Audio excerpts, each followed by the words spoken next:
You're tuning in to Stellar Cycles, hosted by Alina Souza and Eva Brown.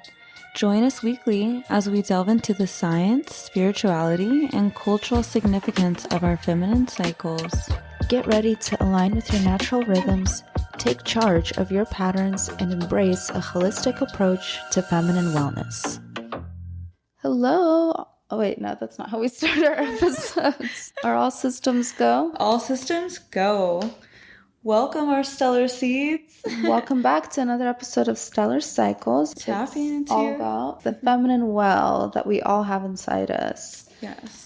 Eva, it's a topic near and dear to our hearts. Feminine energy is something that's not felt as it should be in today's society, and we're excited to walk you guys through how we can integrate it more into our lives, embrace the energy that's already deep inside of us, bring it out in our normal day-to-day, whether that's working or with friends, and also how can we harness and balance our masculine energies. Before we get into the episode, we'll briefly go over some updates. Do we have updates? Honestly, guys, we don't really have updates. Yeah, we don't have updates but this time. We're gonna skip it. Photo shoot. Yes. By the time this episode airs, it's going to be 2 to 4 weeks from now. We're doing an event here in San Diego, so if there's any girlies that listen to us locally, please come and join. This event is to bring like-minded women together where we can talk about our feminine energies and how we're balancing them in our love life and even in our finances. You have an opportunity to photo shoot yourself with a photographer in a professional studio and get some headshots, some content. It'll be all very casual, and you guys can find out more information on the Instagram. And then we'll leave it at that. Jumping into the episode, Alina, do you want to launch us off? Yeah, well, I feel like this episode was kind of more on the Eva side of things, so I feel like you'll mostly lead this one. But yeah, this one is just more about, I know we've been really heavy on the hormones and the phases and the foods and the exercises, but we just really want to focus today's episode on being thankful for being a woman and how to increase your womanly power, because that's, you know, we all have it. Yes. I really just stepped into my feminine era like 3 years ago. I mean, before that, I was a masculine girly. I grew up mostly with my dad. He was my best friend. So we were always fixing his car, doing dude projects. And I ended up working at a young age and pursuing business, which is all very masculine energy. What I realized after tapping into my feminine is things do come a lot easier, and you don't actually have to work super hard, which is masculine energy, right? It's doing, it's active, it's forward movement, it's building, creating, blah, blah, blah. And I was doing all of that, but I was actually kind of working against God because I wasn't really trusting him. Whether if you believe in God or the universe, feminine energy is leaning back and really trusting that you're being taken care of and being appreciative that you're being taken care of. And that really falls back to us being grateful that we're women, that we have the life that we do. God placed women here to enjoy life and to see beauty. And the reason why women are the ones that give birth to life and that can feed it too is because God, you know, we really are his protected little angels on earth. You know, you're supposed to protect women and babies because we deliver his spirit, right, in a sense, and it's something really sacred. And I think when we start honoring that, the faster we come back home to ourselves. People do focus all day long on the setbacks of being a woman, the oppression, the why it's not fair. But if you choose to focus on the beauty of being a woman and what's special about that, then I think you can rise above almost any challenge. So it really is like a gift to be a woman, because women are so powerful. So powerful. Yeah. I used to be the woman that I'm so ashamed that I was this woman. But I used to be the woman that would kind of complain about being a woman. I always just wanted to be a guy because I just figured like all I did was work, right? So my complaint was we have to invest so much more time getting ready than a guy does just to be seen in society as valuable. Not even valuable, just to be seen as acceptable. We have to at least come with brushed hair and I'll even say shaved legs, you know? If you have hairy legs walking into the business office, you know, you're wearing a skirt, sadly, people might judge you for this. So I would complain because I would have to invest so much more time into doing my makeup and all these things. Of course, I had bosses that would tell me that they don't see a woman as completely finished if she didn't have makeup on. Do you think that there's any cause or reason to why feminine and masculine energy get mixed up today? For example, like a woman might think she's operating in her feminine energy, like doing everything for everybody and taking care of all the bills, being the family's protector, getting the landscaping done. But I don't know. I think somewhere along the lines, women became convinced, or whoever we allowed to convince us, that it's actually cool to burn out. You Yeah. know what I mean? And take on those masculine Yeah. roles. It seems So, honorable, yeah, but it's which like, is masculine. I think in the recent times, there's definitely been more delineation between healthy feminine energy and healthy masculine energy. But are there any feminine, masculine energy traits that you can think of that get mixed up sometimes? Definitely the example that you just spoke of right now is the biggest one, which is the people pleasing. And that falls into also trying to hold so much honor and integrity, or loyalty where you will put someone else before your own needs. That's heavy loyalty, right? Which too much of anything is not a good thing, but those are heavy masculine traits actually. Masculine energy is honor, integrity, loyalty. They will do whatever it takes. They will die for their family. And that's great. But like feminine energy, it's going to be more of the like, hey, you are putting yourself first because you understand that you need to in order to take care of others and to overflow. So people pleasing is heavily seen mostly by women. That's actually more of a providing trait, which is masculine energy. That's a good one. That's a good example.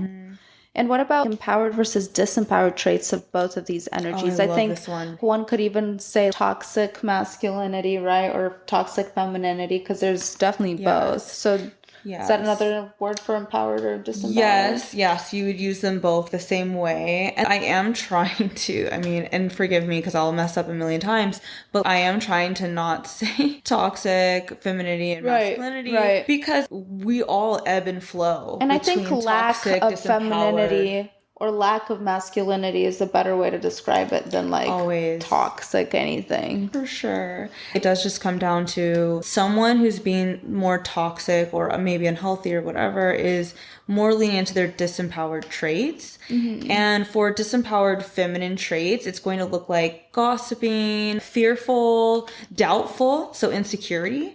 Second guessing yourself, Trying to control everything and that's the number manipulate one. things. Yes, controlling's a huge one.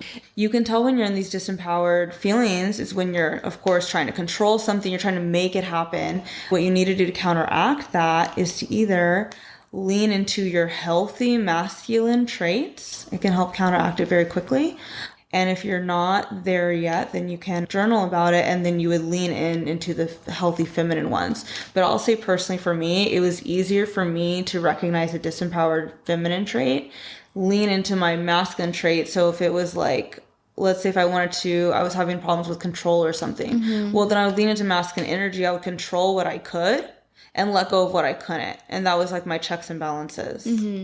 I definitely, especially when I was younger, I don't know why I thought this way, but I felt like like my thing to impress not only other people with, but other guys with is how hard I worked. And I don't know That's why. common with a lot of Yeah, people. and it's like, Because in you society, know, that's what is seen as valuable. Especially for women, I feel so bad for us girls because we've been raised in a society where our traits are not seen as valuable. Now, of course, the scales are tipping. Now we're entering a new world.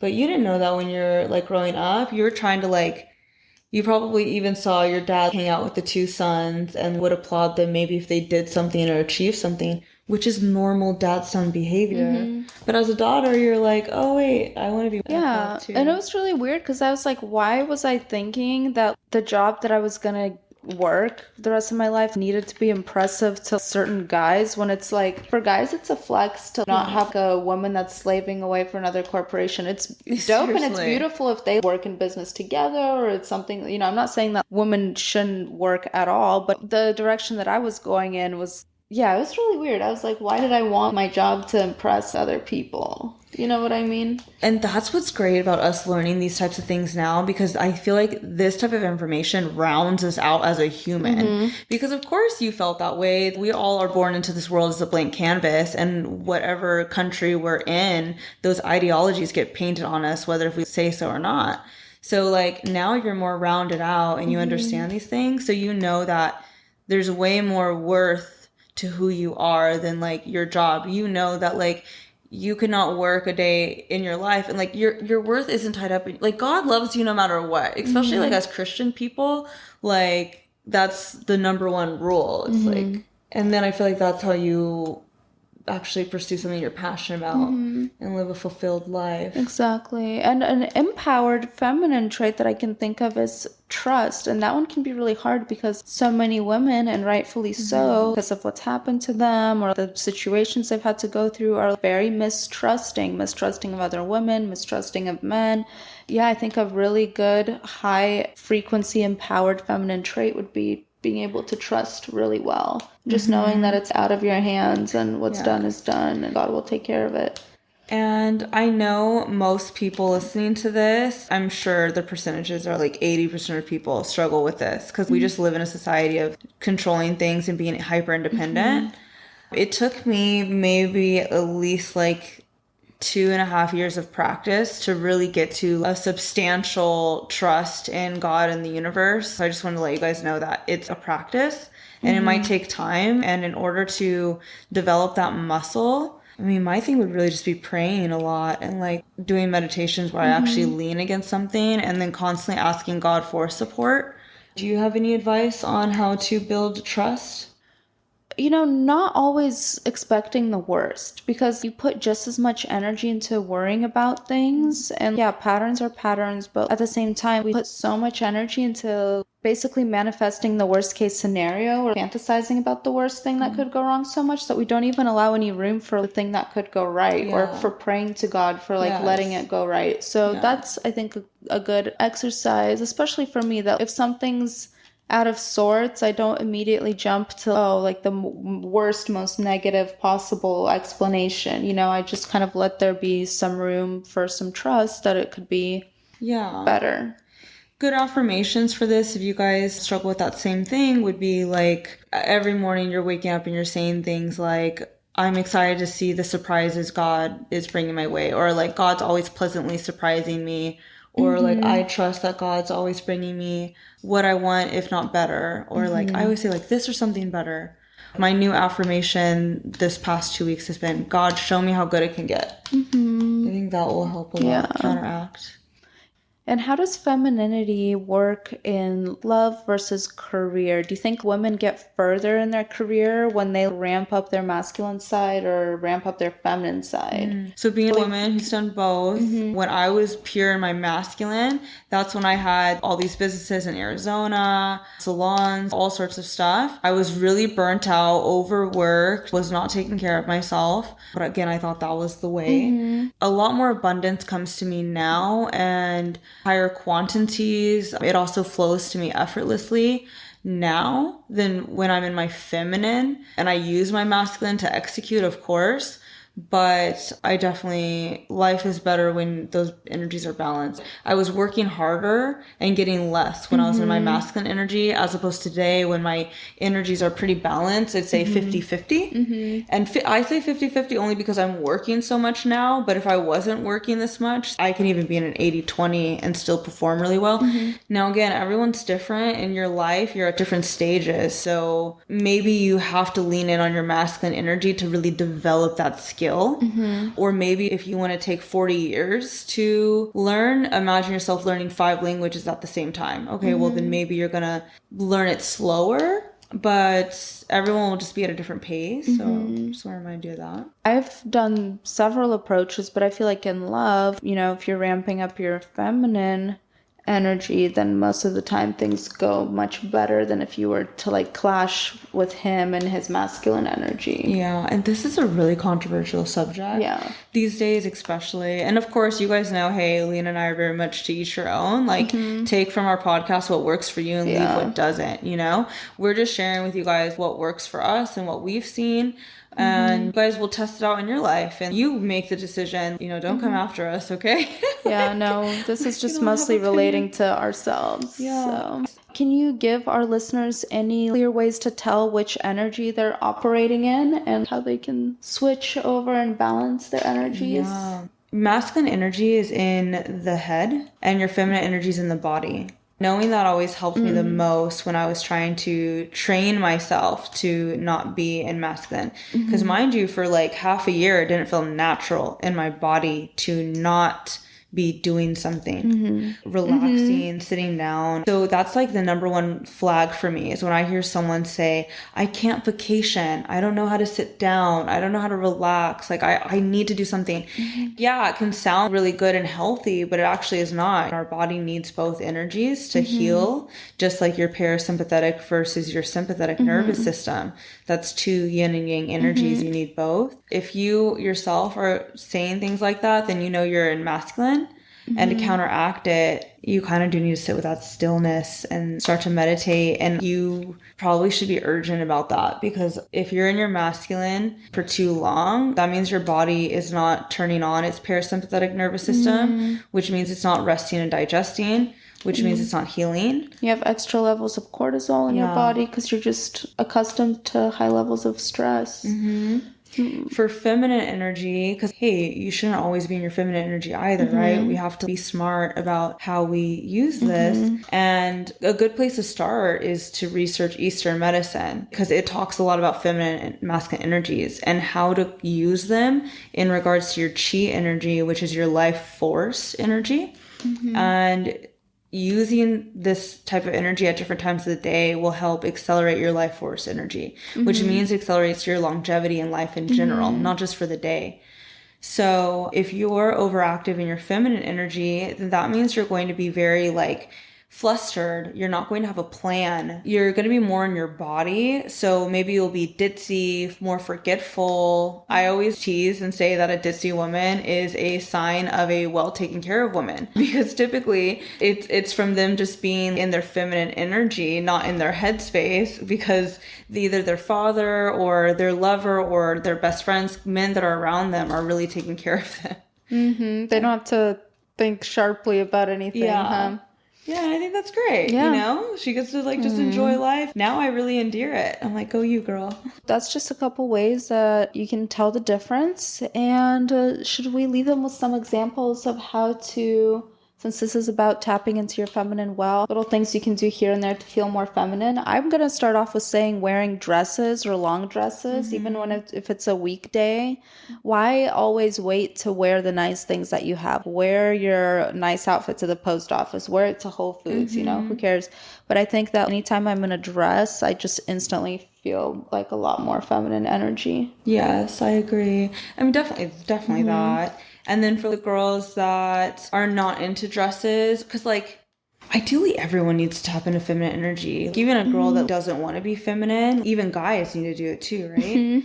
So for blanket statement of just how to tap into feminine energy is feeling into your body. So setting an alarm on your phone once every hour would be ideal if you're really trying to get after it, but even just twice a day, where it reminds you to feel your body and to ask yourself, how am I feeling? Even just touching your arm, massaging your arm, taking deep breaths and really feeling what's going on, where you're holding tension at. That's the best way, because I feel like that's not only feminine energy, but it also is really healing. And anyone who does it, I think the goal here is to start the healing process and start feeling comfortable in your own skin, because that feminine energy It's very somatic. It's in the body. Yeah. Once you start to balance out these energies, it'll help unlock manifesting for you. Let's say if you've been trying to manifest and you're wondering why it's not working. Well, it's because you have all these energy blocks inside your body. And it's because if you're only in masculine, you're not healing. So doing things like that, cooking, being really into the senses, so smells, taste, hearing, and really enjoying what's around you. Or like when you go for the hot girl walk and you just notice all the, pretty flowers and plants and maybe even absolutely. animals or your Yes. scenery. Yes. And even just imagine, as Alina's saying this, that is very much something that if we were to take it back to caveman days, women were able to do that and enjoy the scenery because they're gathering, right? And they're communicating with their fellow gathering friends. Well, the men are out there protecting and making sure that no one's harming them. So the women actually have the opportunity to enjoy. This is something that carries on into today's world where if you're trying to attract a masculine man, that is very much feminine energy of just like looking around and enjoying and being grateful and sharing with people like, oh, look at how beautiful that sunset is. And like really helping people get into the present moment is feminine energy. So if you're trying to date and get a masculine man or be in your feminine, start with those simple things and it will help you have polarity in your future or current relationship. Anything you just want to take a more gentler, more mindful approach to will probably help increase any, energy that you might want to have in your life. So that's it for our Tapping into Your Feminine Well episode, and we will see you on the next one. Toodles. Toodles. This show is intended for inspiration and entertainment and is not meant to replace your physician's medical advice. Music by Moon Blue. Content by Alina and Eva. Produced by Joyous Heron. You can find more on our Instagram at Stellar Cycles Pod. Thanks for joining us on this stellar journey. See you next time.